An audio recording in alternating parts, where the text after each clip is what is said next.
So today we are going to try, and I say try, to change the clutch master cylinder. That's master. That's master cylinder. Master cylinder. Master. And apparently it's buried down there somewhere where that black lead's going. So that's it. We've got to remove it from the inside. The next stage here. As you can see down here, if my glamorous assistant Baldy does a light, this little here is a little C-clip. This here, I've started to pull it out already just to show you where it is and where it goes, but I've just got a normal screwdriver, a little flat one. I'm just going to push it in there and I'm going to slide that out. Apparently they don't need to come right out. Let me just get my hand in there.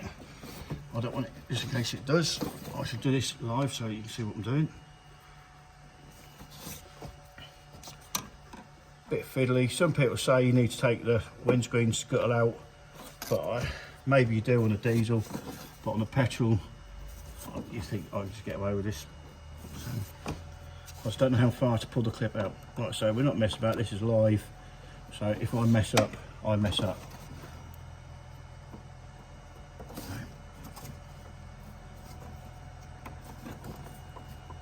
There you go. As you see, it comes out halfway. Then what I'm going to do is I'm going to twist this pipe out here, spin it upwards to let the fluid come out. Not come out, and there you go. The little C-clip stays on the master cylinder.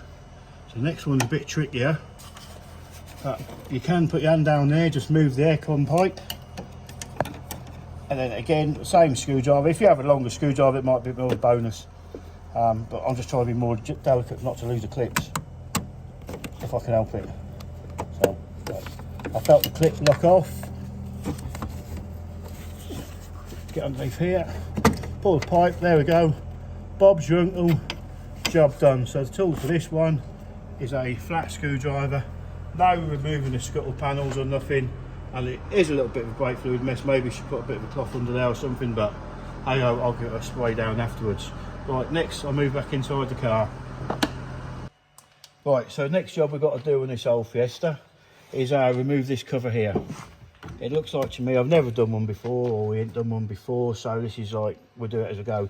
2 screws here, there's 1 screw under here, there's 1 screw under there, and 1 screw under there. What we'll do is, we'll remove this cover, and then we'll show you what's underneath there next.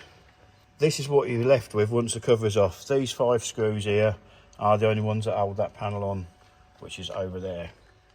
So, put them down there so they don't get lost. So this is what you're now left with the view. It don't look too bad. Some people say it's a nasty job. I say we've never done one of these before. I will say I'm a fairly experienced mechanic at doing this sort of thing, so I'm going to try and do it in layman's terms, make it easy. The looks of the job is, if you can see my little magnetic poker, which I'm poking to, there's a 10mm bolt up there. Just below it, which you can't really see unless you get your head stuck in there, there is another 10mm bolt. That looks like them 2 that hold the master cylinder on. And then just round here, we're trying to do this so you can actually get a good view of it. We apologise for this.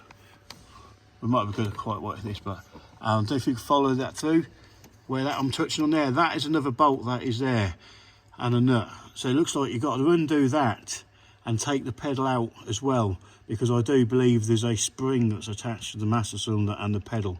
So what we'll do is, the tools you need to that is a 10mm ratchet, 3/8 drive will do, or 1/4 inch, and a 13mm socket and possibly a 13mm spanner for the other side, but we'll keep you updated on what exactly we need afterwards.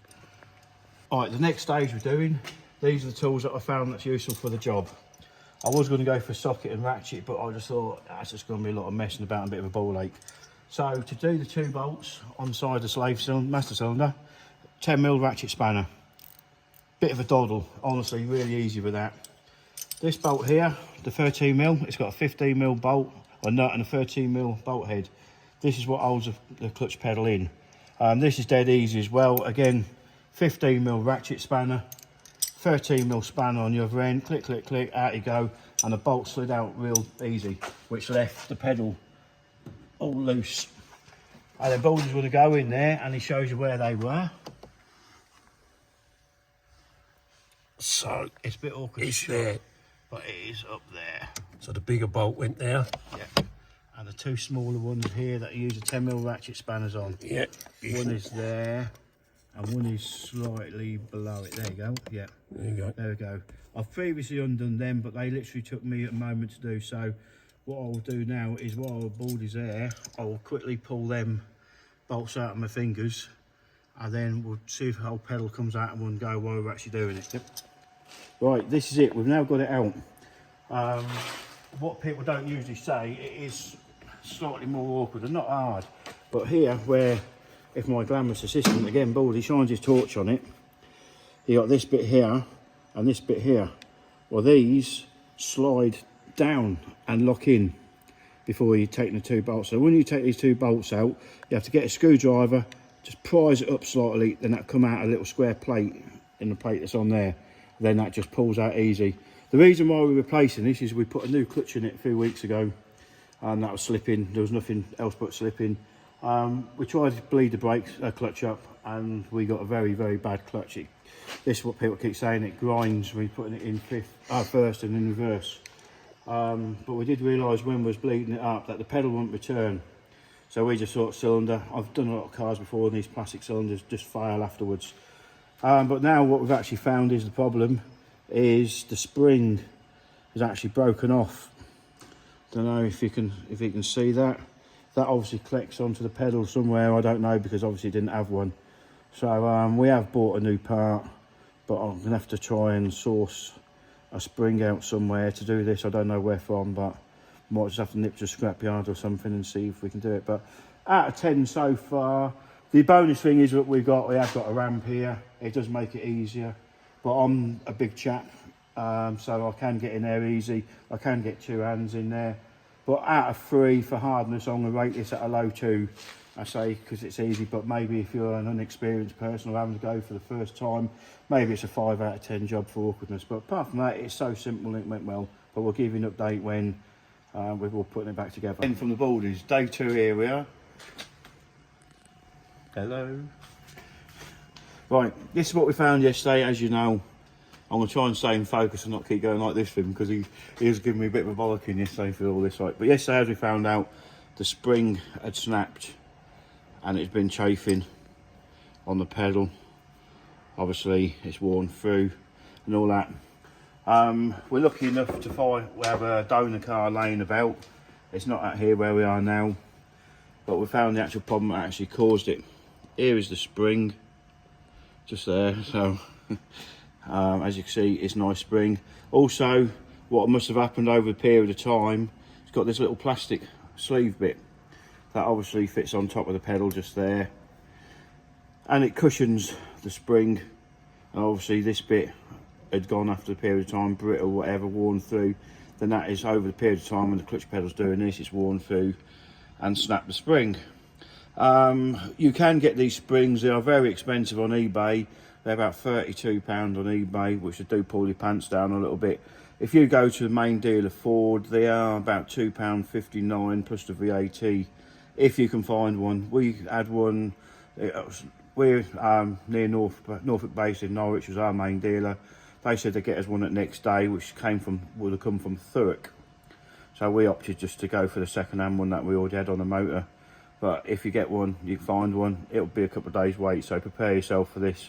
Okay, next bit. Right, this is the clutch pedal as in setup.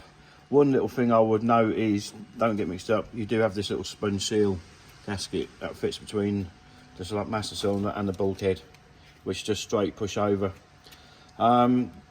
These obviously are Chinese knockoff ones, these are, do you know what I mean? But I would suggest you do this. So the new ones come with little R clips like that.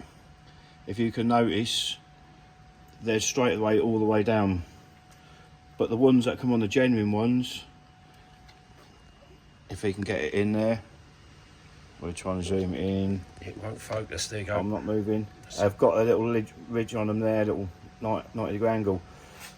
Well, that locks into there. So when you're installing these ones, these knockoff cheap ones, they slide in and they just pull straight out.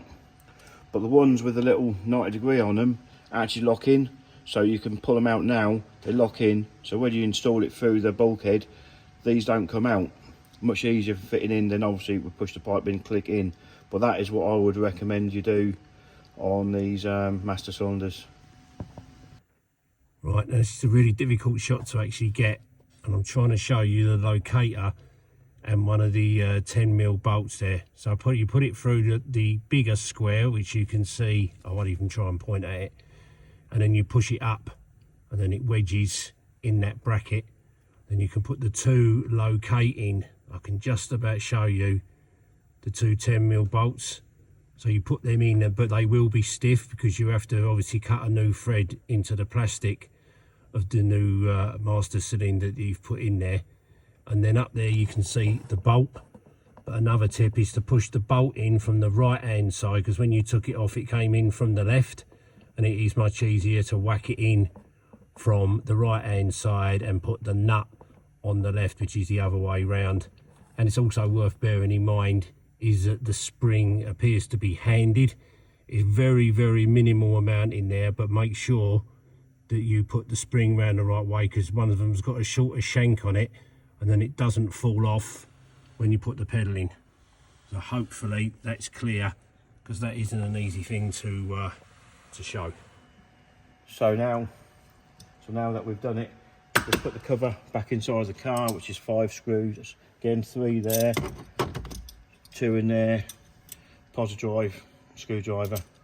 So the only tools that we used for inside this car, wait for Baldy to catch up, is a 10mm ratchet spanner, a 15mm ratchet spanner, and a 13mm combination spanner, and a positive drive screwdriver, and that is all that you need to do the inside of the car with. And the ratchets really helped, didn't they? Oh, you couldn't do it without it so well. You need 2 hands otherwise if you use a ratchet, a normal 10mm socket or a 13mm socket, whatever. But the ratchet spanner is great just for the job. And unusually for Ford, say the 10mm bolts or the little screws are longer than they need to be, aren't they? Yeah. So they take some effort to get them in. Yeah, they could do have been about 5 or 6mm shorter really, but it's in. Yeah, and that is a tool to do the job. Right, it's just a small clip to show you, the clips that we swapped and said to change over earlier. And the bottom one, just about see that in there. So you push it home as hard as you can, and then push the clip in from the right hand side. And once it locks in there, it's good to go. So that is the load side at the bottom, and the reservoir, which we have lashed up there with a bit of cable, otherwise it will bleed out. That one goes in the top. We'll show you a picture in a minute of it all finished. So same principle for that one. The top one is now in. That's a little flexible, with a little flexible covering on it. So just push that home. You need quite a long screwdriver to push the clip in. And once it goes in, it all appears to be good. That's quite straightforward and quite easy to get in and out once you know how the clips work, because you know what full clips are like, pain in the ass.